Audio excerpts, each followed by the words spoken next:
کو چمکا سکتے ہیں. اپنے گھر میں ٹائلس لگا لو اور اللہ کا گھر کالے کالے اینٹیں دکھ رہی ہے. اس لیے آپ حضرات سے گزارش ہے کہ آپ مسجد اللہ کے گھر پر، رسول اللہ کے گھر پر دھیان دیں. یہیں سے آپ کے بچوں کو تعلیم ملتی ہے، یہیں سے آپ کے بچے قرآن پڑھتے ہیں. آپ انگلش جتنی بھی پڑھا لو، آپ کی قبر پر جا کر وہ ABCD نہیں پڑھے گا.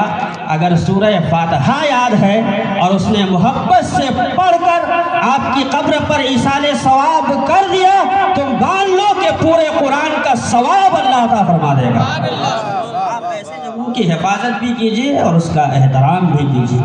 کیوں کہ یہی وہ جگہ ہے جہاں سے ہمیں ایمان بھی عطا ہوتا ہے اور ایمان کے ساتھ جینے کا حوصلہ بھی ملتا ہے، طریقہ اور شعور بھی پیدا ہوتا ہے اور ہمیں ایک بہترین فکر بھی ملتا ہے. اسی لیے حضرات میں نے قرآن کریم کی آیت کریمہ تلاوت کرنے کا شرف حاصل کیا تھا. کل نفس ذائقۃ الموت، ہر نفس کو موت کا مزہ چکھنا ہے. حضرات ہم جب دنیا میں آئے ہیں تو اس دنیا سے ہمیں جانا ہے. اب مرتے تو بہت لوگ ہیں اور جب تک یہ دنیا ہے سب لوگ جاتے رہیں گے. کسی کے مرنے پر اس کے گھر والے روتے ہیں، کسی کے مرنے پر خاندان والے روتے ہیں، کسی کے مرنے پر پورا گاؤں سوگ مناتا ہے، کسی کے مرنے پر کوئی شہر سوگ مناتا ہے، کسی کے مرنے پر پورے ضلع کے لوگ سوگ مناتے ہیں، کسی کے مرنے پر پورا اسٹیٹ سوگ مناتا ہے، کسی کے مرنے پر پورا ملک سوگ مناتا ہے، کسی کے مرنے پر دوسرے لوگ بھی سوگ مناتے ہیں. لیکن آؤ ایک ایسا بھی اللہ کا بندہ ہے جو مرتا ہے تو صرف لوگ سوگ نہیں مناتے، اس کے مرنے پر آسمان بھی روتا ہے، زمین بھی رویا کرتا ہے. کون ہے وہ جس کے مرنے پر زمین روتی ہے؟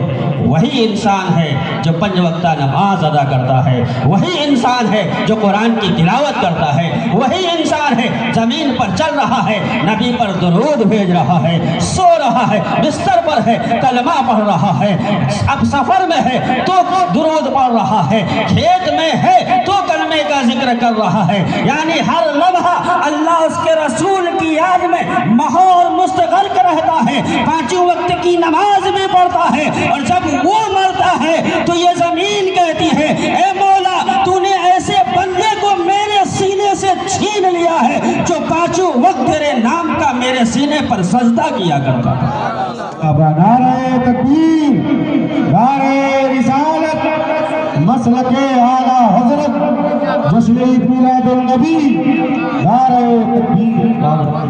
تو حضرات محترم ایسا انسان بنو کہ مرنے پر صرف گاؤں اور شہر والے نہیں بلکہ یہ زمین روئے، یہ زمین بھی رب کی بارگاہ میں افسوس کرے کہ مولا تو نے ایسے بندے کو اٹھا لیا ہے کہ جو میرے سینے پر تیرے نام کا سجدہ کرتا تھا، تیری تسبیح پڑھتا تھا، تیرے مقدس قرآن کی تلاوت کرتا تھا، تیرا نام لیوا تھا.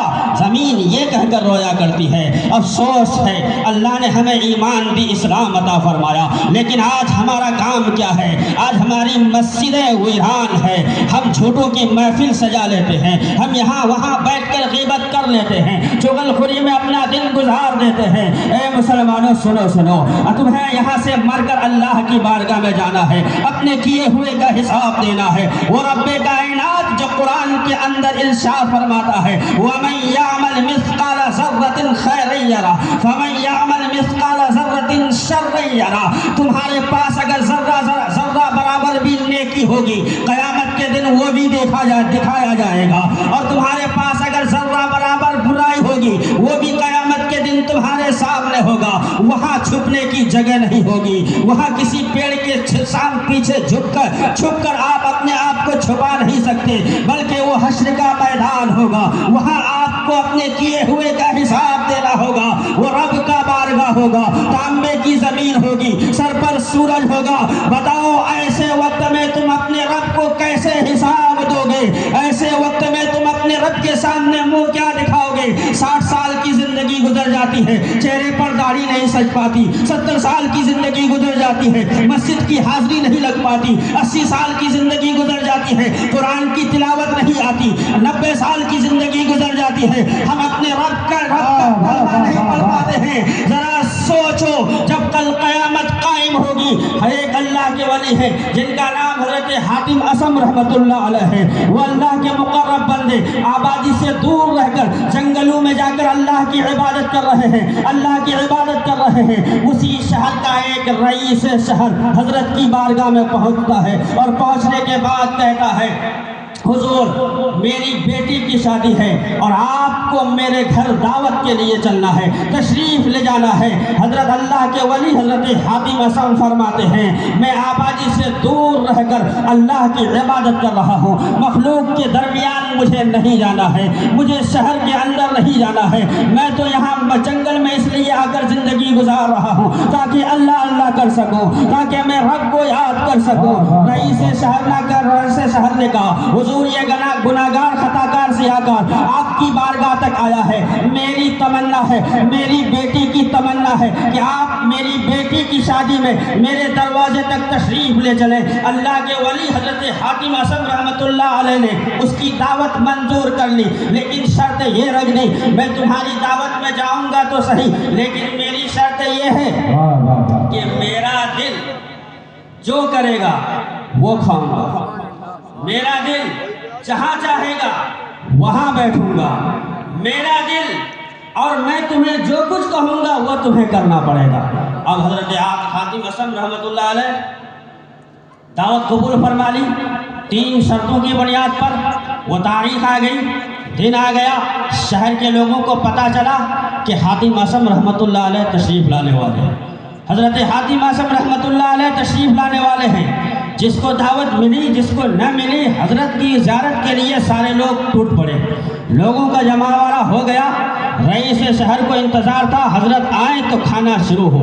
حضرت حاتم اسم رحمۃ اللہ علیہ, حضرت حاتم اسم جنگل سے نکل کر شہر کے اندر داخل ہوئے. رئیس شہر کے دروازے پر پہنچے, لوگوں کی آنکھوں نے دیکھا کہ حضرت حاتم اسم رحمۃ اللہ علیہ تشریف لا چکے ہیں. حضرت حاتم اسم جب تشریف لائے تو بڑے عمدہ سے عمدہ قالین بچھا کر رکھا گیا تھا, بڑی اچھی اچھی کرسیاں لگی تھیں, بڑے اچھے اچھے صوفے لگے تھے. لیکن حضرت حاتم اسم رحمۃ اللہ علیہ کو جب جانے کا راستہ دیا گیا, اس جگہ پر حضرت حاتم اسم بیٹھ جاتے ہیں جہاں پر لوگوں نے اپنے جوتے اور چپل اتارے تھے. وہاں پر جا کر حضرت حاتم اسم بیٹھ گئے. بیٹھنے کے بعد اب گھر والا کچھ کہہ نہیں سکتا, کیونکہ شرط میں یہ بات منظور کر لیا تھا کہ میرا دل جہاں چاہے گا میں وہاں بیٹھوں گا. اب لوگ اور مہمان دیکھ کر حیران و پریشان ہیں کہ یہ کیا ہو رہا ہے. اس کے بعد صاحب خانہ نے حضرت حاتم اسم سے کہا, حضور اجازت دیں تو لوگ کھانا شروع کر دیں. حضرت حاتم اسم نے اجازت دی. سارے لوگ اچھے سے اچھے کھانے پر ٹوٹ پڑے, عمدہ سے عمدہ کھانا موجود ہے, جس کو جو ملا کھانے لگے. حضرت حاتم اسم نے اپنے بغل میں ایک تھیلی میں ہاتھ ڈالا, سوکھی کئی دن کی سوکھی روٹی نکالتے ہیں, نکالنے کے بعد وہ توڑ کر کھانے لگتے ہیں. لوگوں کی آنکھوں نے جب دیکھا پھٹی رہ گئی. یہ حضرت حاتم اسم کئی دن کی سوکھی روٹی کھا لیتے ہیں. سارے لوگ اچھے اچھے کھانا کھا کر حضرت کو گھیر کر کھڑے ہیں. اس کے بعد حضرت حاتم اسم نے جب روٹی کھا لیا, کھانے کے بعد گھر والے سے کہا ایک انگیٹھی لاؤ. انگیٹھی لایا جاتا ہے.